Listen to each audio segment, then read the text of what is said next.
ప్రదీప్ శర్మ. ఈయన వయసు దగ్గరగా 60 ఏళ్లుంటాయి, కానీ 25 ఏళ్ల సర్వీస్ ఉంది. మనోడి పేరు చెబితే డాన్ల సంగతేమో కానీ లష్కర్ తీవ్రవాదులు మాత్రం వణికిపోతారు.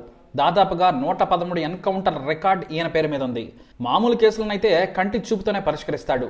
హీరో అంటే సినిమాలో చూపించేది చాలా తక్కువ. అందుకే శర్మను రామ్ గోపాల్ వర్మ డిపార్ట్మెంట్ లో సంజయ్ దత్తో చేయించాడు. ఆయన నడక, డ్యూటీ చేసే విధానం సినిమాలో హీరోలు చేసింది చాలా తక్కువని చెప్పాలి.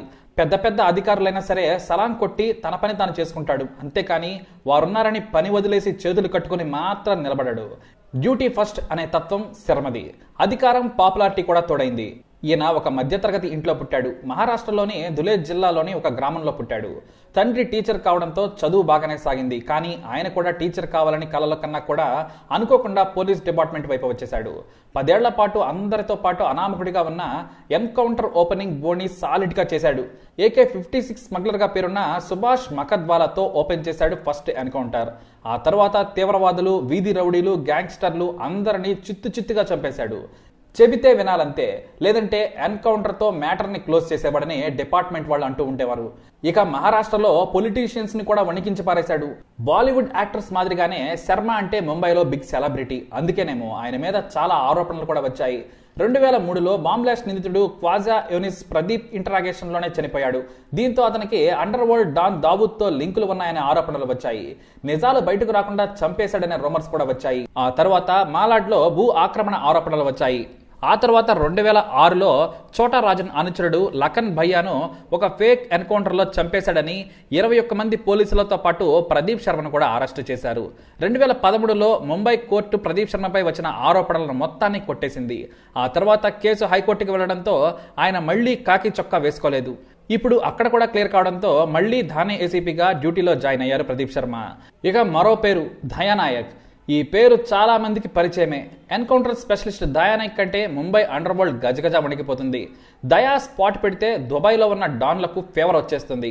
ఒక ఆర్డినరీ సబ్ ఇన్స్పెక్టర్ క్రిమినల్స్ కి దడ పుట్టించేశాడు. తన మీద ఎన్నో ఆరోపణలు వచ్చినా కూడా, అరెస్ట్ అయినా, అక్రమంగా ఆస్తులు సంపాదించారని చెప్పినా కూడా మళ్లీ తన పోస్టు తాను దక్కించుకున్నాడు. ఒక ఆర్డినరీ సబ్ ఇన్స్పెక్టర్ పేరు దేశమంతా తెలియడానికి గల కారణం దయా ధైర్యం. డ్యూటీలో ఉంటే ఎవ్వరికీ భయపడడు. అరెస్టు చేస్తే లొంగిపోవాలంతే. తుపాకీ చూపిస్తే నిర్దాక్షిణ్యంగా కాల్చిపారేస్తాడు. అలా దాదాపుగా 83 మందిని లేపేశాడు. ఇది ఆయన చెప్పే నంబర్, కానీ అది 100 దాటిందని డిపార్ట్మెంట్ వాళ్ళు అంటారు.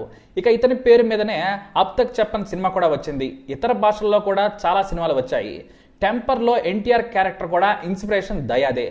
ఇక దయానాయక్ అసలు పుట్టింది కర్ణాటకలోని మంగళూరు దగ్గర ఒక మారుమూల గ్రామంలో. 7వ తరగతి వరకు కన్నడ మాధ్యమంలోనే చదువుకున్నాడు. కానీ కుటుంబం పరిస్థితి దయనీయంగా ఉండడంతో తల్లి కోరిక మేరకు ముంబై చేరుకున్నాడు. అక్కడ హోటల్లో టేబుల్స్ క్లీన్ చేసేవాడు. అదే హోటల్ ఓనర్ దయాకు చదువు మీద ఇంట్రెస్ట్ ఉందని గమనించి స్కూల్లో చేర్పించాడు. ఆ తర్వాత హోటల్లోనే పని చేసుకుంటూ డిగ్రీ వరకు చదువుకున్నాడు. దాదాపుగా 9 ఏళ్లు హోటల్లో కప్పులు కడిగాడు. ఆ తర్వాత ప్లంబర్ కింద పనిచేశాడు. అప్పుడు నెలకు 3000 సంపాదనతో ముంబైలో తాను బ్రతుకుతూ ఇంటికి కొంత పంపేవాడు. ఇక ఆ తర్వాత ముంబైలో పోలీస్ రిక్రూట్మెంట్ భారీగా జరుగుతుందని తెలియడంతో అప్లై చేశాడు. ఎత్తు కూడా సాలిడ్ గా ఉండడంతో ఎగ్జామ్ కూడా సులభంగా పాస్ అయిపోయాడు. ఇక ట్రైనింగ్ పూర్తి కాగానే హీరోలా జాబ్ లో జాయిన్ అయిపోయాడు. పై అధికారులు ఎక్కడికి వెళ్లమన్నా సరే మారు మాట్లాడకుండా డ్యూటీని పక్కాగా చేసేవాడు దయా. 1996లో జూహీ పోలీస్ స్టేషన్ లో పోస్టింగ్ రాగానే తానేంటో చుట్టుపక్కల అతి తొందరగా తెలిసిపోయాడు. పైగా అండర్ వరల్డ్ డాన్స్ కింద పనిచేసే వాళ్లను పట్టుకునేందుకు స్పెషల్ గా ఇన్ఫార్మర్స్ ని పెట్టుకుని చాలా షార్ప్ గా వ్యవహరించేవాడు. ఒకసారి డ్యూటీలో చేరిన మొదట్లోనే తన ఇన్ఫార్మర్ ఒక దగ్గరకు వస్తున్నారని సమాచారం ఇచ్చారు. అయితే వస్తారా లేదా అని డౌట్ గా ఉన్నా కూడా ఫార్మల్ డ్రెస్ లో తన యూనిట్ తో కలిసి వెళ్లాడు. వారిని చూసి లొంగిపోవాలని ఆదేశించాడు. కానీ వాళ్ళు తుపాకీతో కాల్పులు జరిపారు. దీంతో ముందు వెనక ఏమాత్రం ఆలోచించకుండా కాల్చి పారేశాడు. దీంతో ఒక్కసారిగా ముంబైలో హీరో అయిపోయాడు. పై అధికారులు తిడతారని భయపడ్డా కూడా చోటా రాజన్ గ్యాంగ్ మెంబర్స్ కావడంతో ఇంకా ధైర్యం చెప్పారు. అంతే, ఇక అక్కడి నుంచి వేట మొదలైంది. మనోడి ధైర్య సాహసాలను చూసి టాస్క్ ఫోర్స్ లో పడేశారు. అండర్ వరల్డ్ డానుల పేరు చెప్పుకొని హల్చల్ చేసే వారందరినీ ఏరిపారేశాడు. ఎంతలా అంటే చోటా రాజన్ స్వయంగా లైన్ లోకి వచ్చి బ్రతిమలాడుకున్నాడట. కానీ మనోడు తగ్గలేదు. కానీ ఇంకా రెచ్చిపోయాడు. ఒకసారి రాజన్ మనుషుల బాంబులు కూడా విసిరారు. అదృష్టవశాత్తు అది దూరంగా పడడంతో ప్రాణం పోలేదు. కానీ తీవ్ర గాయాల పాలై 17 రోజుల పాటు ఆసుపత్రిలో ఉన్నాడు. అలా దాదాపుగా 84 మందిని ఎన్కౌంటర్ చేసిన దయా 300 మంది క్రిమినల్స్ ని అరెస్ట్ చేశాడు. కానీ ఇదే దయా నాయక్ చోటా షకీల్ దావూద్ గ్యాంగ్ తో చేతులు కలిపాడనే ఆరోపణలు వచ్చాయి.